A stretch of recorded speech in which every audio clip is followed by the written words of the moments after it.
Lasst es genießen. Bei der Rotary Convention 2019 in Hamburg.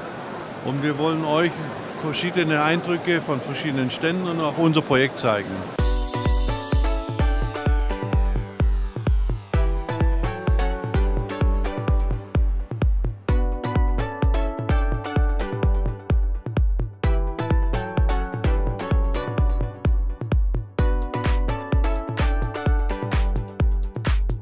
Die Insekten sind um über 70% zurückgegangen. 40% unserer Nahrungsmittel werden über Befruchtung vermehrt. Und da sind wir als Rotary auf die Landwirte zugegangen.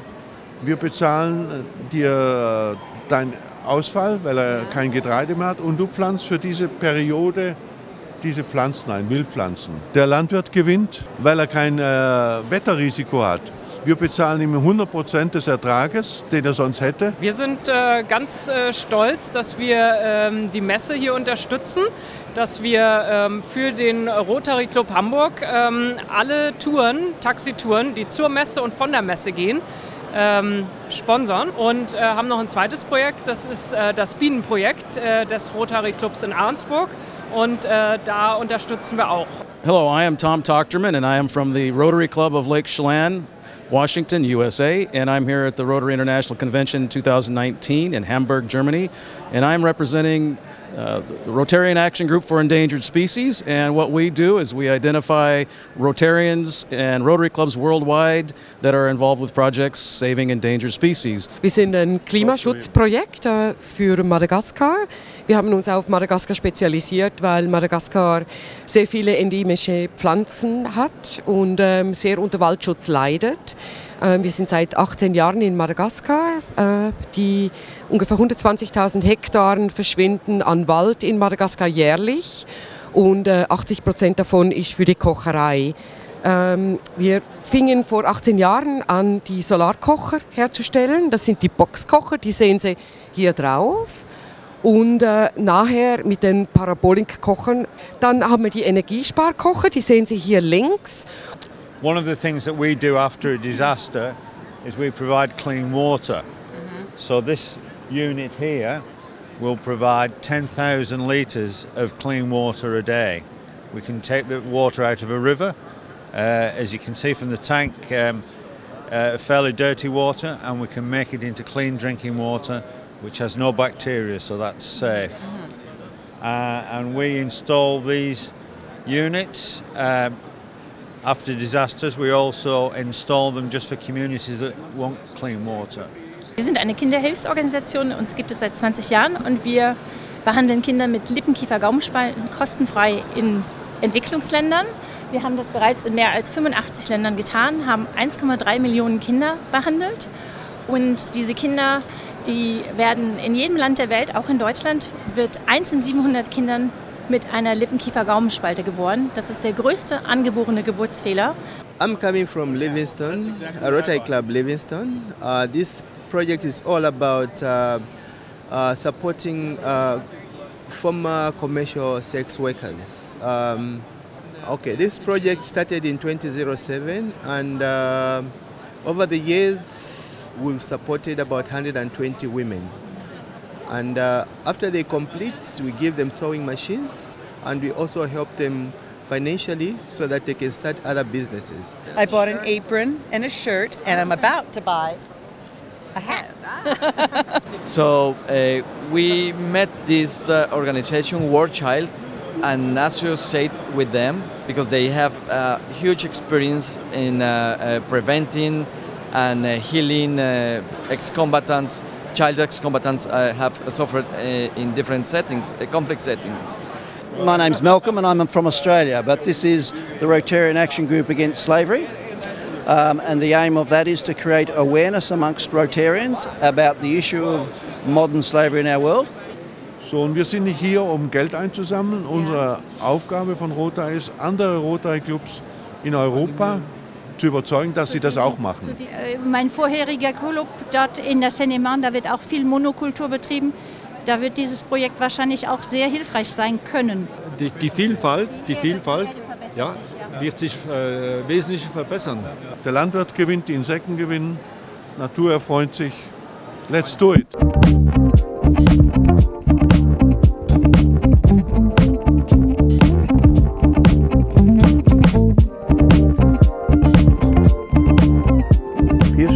jetzt am Rande unseres Pilotprojektes vom Rotary Club Ahrensburg bezüglich der Wildbienenweide. Insgesamt 33.000 Quadratmeter haben wir über 6 Jahre uns verpflichtet, dass solche Saatgüter, 42 verschiedene Pflanzen angepflanzt werden durch den Landwirt. Warum haben wir das Projekt begonnen? Weil die Insekten in Deutschland um rund 70% zurückgegangen sind in den letzten 25 Jahren und die Tendenz weiter nach unten geht. Wildbienen, 580 verschiedene Sorten inklusive der Honigbiene, sind relevant für unsere Ernährung. 40% unserer Ernährung muss bestäubt werden und dafür sind nun mal Wildbienen und andere Insekten erforderlich. Wildbienen sind aber auch erforderlich und Insekten für die Ernährung der anderen Vögel und andere Tiere. 52% der Vögel sind inzwischen rückläufig und wir sehen es auch, wenig Schwalben, so gut wie keine. Das hat negative Auswirkungen auf die ganze Biodiversität. Warum ist das so? Es hängt mit der intensiven Landwirtschaft zusammen. Da ist kein Raum mehr für Wildpflanzen. Es hängt mit den Pestiziden zusammen. Die töten ja alles, was nicht gerade diese Frucht ist, ab. Mit der Überdüngung. Und deshalb ist die Frage, was kann man tun? Biolandwirtschaft wäre natürlich sehr schön und sehr sinnvoll, funktioniert aber nicht, weil Biolandwirtschaft 30–50% mehr Gelände braucht, um dieselbe Menge an Ertrag zu bringen. Dies haben wir aber nicht. Wenn Europa das umstellen würde auf Biolandwirtschaft, bräuchten wir so ein Land so groß wie Spanien. Das gibt es nun mal nicht. Deshalb, intensive Landwirtschaft wird immer bleiben. Und wir brauchen solche Hotspots, wie wir hier haben, überall in ganz Deutschland, um die Insektenwelt zu erhalten. Das ist unser Petitum, so wollen wir andere Clubs auffordern, das zu machen. Wie geht man jetzt ran? Wir haben mit dem Landwirt gesprochen, der war natürlich einverstanden, weil er das sehr sinnvoll hält, erwartet aber eine Kompensation seines Ernteausfalls. Da reden wir über 8 bis 15 Cent pro Quadratmeter im Jahr. Unter Berücksichtigung der Subventionen, die er vom Land und von der EU bekommen kann, ist es praktisch die Hälfte. Das kann jeder Rotary Club, das kann jeder andere Verein aufbringen, wenn er nur Interesse daran hat. Und deshalb mein Petitum: Nehmt euch das Thema an, geht auf Landwirte zu und wenn ihr Hilfe braucht, wendet euch an die Deutsche Wildtierstiftung. Die sind die Fachleute, die euch Bescheid geben können wegen der Samenbestellung, wegen der Bodenbeschaffenheit und dergleichen. Wir haben bei unserem Rotary-Verein die Satzung insofern geändert, dass wir das Thema Umwelt mit aufgenommen haben. Und insofern können wir jetzt diese Projekte auch noch steuerlich absetzen. Was will man mehr? Hier stehen wir jetzt vor einem Rapsfeld, was vor kurzem noch kräftig geblüht hat, schön gelb, aber eben nur über 14 Tage. Für diese 14 Tage war es reichlich Nahrung für Insekten und auch die Honigbiene. Jetzt ist aber nichts mehr und bis Ende des Jahres ist das eine grüne Wüste für die Insekten. Nichts zu holen. Honigbienen spielen nicht die Rolle, weil die den Nektar daraus als Honig angesammelt haben und davon zehren können. Die Wildbienen sammeln keinen Honig oder stellen keinen Honig her und würden jetzt verhungern. Deshalb für Wildbienen kommen nur dauerblühende Sachen bis Ende des Jahres, bis Ende Oktober in Frage, wie wir das auf der anderen Seite sehen. Hier stehen wir jetzt auf einem typischen Maisfeld, wie wir das sehr viele in Deutschland haben. Leider 2,6 Millionen Hektar nur mit Mais bepflanzt, primär zur Erzeugung von Biomasse. Sie sehen schon, zwischen den Reihen ist kein Unkräutchen mehr, von Wildpflanzen ganz zu schweigen. Das ist eine grüne Wüste für alle Insekten. Hier wird sich nichts tummeln und kann sich auch nichts tummeln. Und wer sich tummelt, wird dann noch dazu vergiftet. Die Deutsche Wildtierstiftung empfiehlt, statt Mais andere Energie aus anderen Wildpflanzen herzustellen. Und besorgen Sie sich diese Broschüre, dann wissen Sie, was Sie anbauen sollten. Alles, aber nur nicht Mais. Das bringt uns gar nichts und in der Insektenwelt schon überhaupt nichts. Wichtig ist es hier natürlich, den Landwirt erstmal darauf aufmerksam zu machen und eben diesen ökonomischen Gedanken, der heutzutage eine ganz große Rolle spielt. Denn es überlebt nur der Betrieb, der auch ökonomisch wirtschaften kann. Und man kann noch so ökologisch denken, der Betrieb verschwindet und die großen Betriebe übernehmen dies. Daher denke ich, es ist wichtig, dass man sich mit solchen Dingen einfach auseinandersetzt. Hier haben wir auch gleich hier sind ganz viele Höhlen bzw. Löcher von den Mäusen.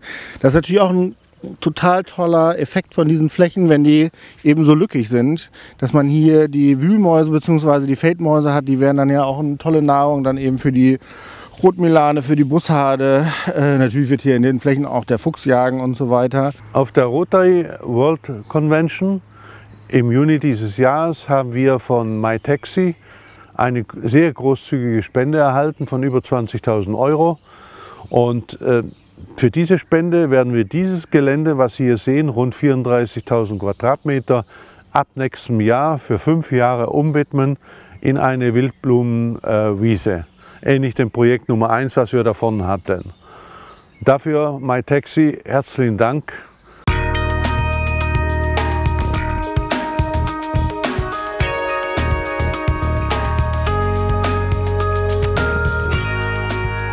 Ich bin von der Deutschen Wildtierstiftung. Wir arbeiten hier zusammen mit dem Rotary Club. Genau, also hier haben wir ein Blühflächenprojekt in einer landwirtschaftlichen Fläche. Das heißt, es war vorher ein Feld, ein intensiv genutztes Feld, was letztes Jahr in eine diverse Blühfläche umgewandelt wurde. Ja, ich finde das also unheimlich spannend zu sehen, wie auf so einer großen Fläche das realisiert wird. Es ist eine ganz tolle Aktion für das Dorf hier auch. Es ist ein globales Problem, wobei man natürlich sagen muss, dass in den Ländern, wo es intensive Landwirtschaft gibt und weniger Natur, das Problem einfach natürlich nochmal viel, viel stärker ist.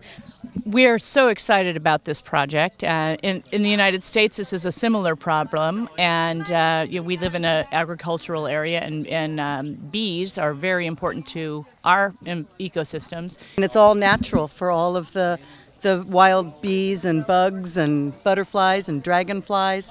Yeah, the Slovenian embassy is in Canberra, where I'm from. And they're very concerned about the bees, and yeah, we've done a few projects with them to jointly promote the importance of looking after our bees. Anyway, I come from one part of the Croatia. I remember when I was a child, I remember some insects which are now disappeared. So I was really attracted to your project. That's why I'm really sensitive to this, and then really like to multiply this project in our country. No, the project is absolutely brilliant. We were really attracted when we saw what you are doing, and absolutely this is necessity, I think, in all the countries in Europe and in the world, of course. For example, in Croatia, we really don't have intensive agriculture, as Teresa said. California, California, here we come. California.